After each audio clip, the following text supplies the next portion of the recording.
2 months after the India-Pakistan partition, Kashmir remained independent. What is the Kashmir conflict all about?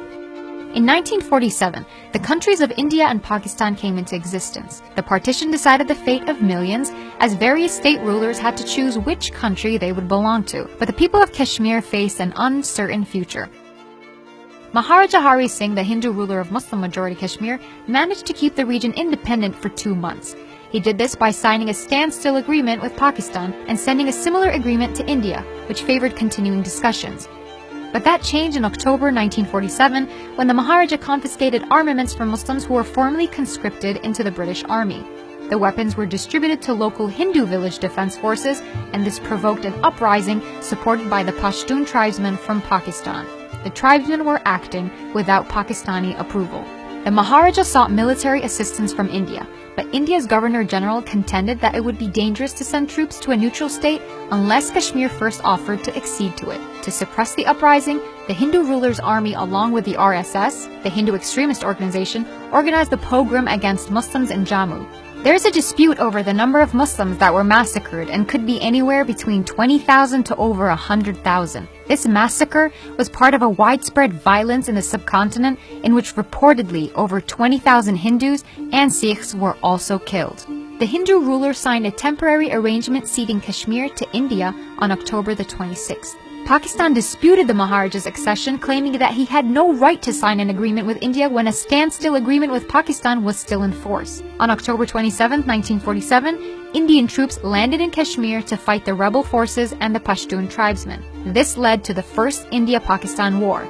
During the war, India's then Prime Minister, Jawaharlal Nehru, promised a referendum.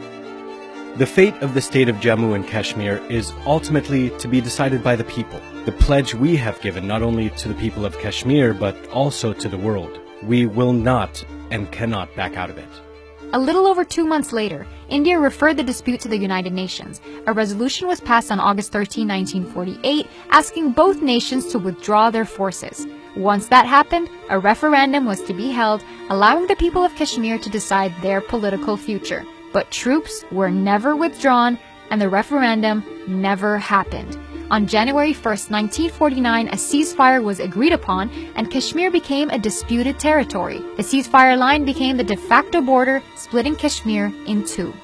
Over the next 70 years, India and Pakistan fought 3 wars over Kashmir, making it the most militarized zone in the world. In Indian-administered Kashmir alone, India maintains around 600,000 troops who have committed human rights violations, like rape, torture, and enforced disappearances, which still continue today.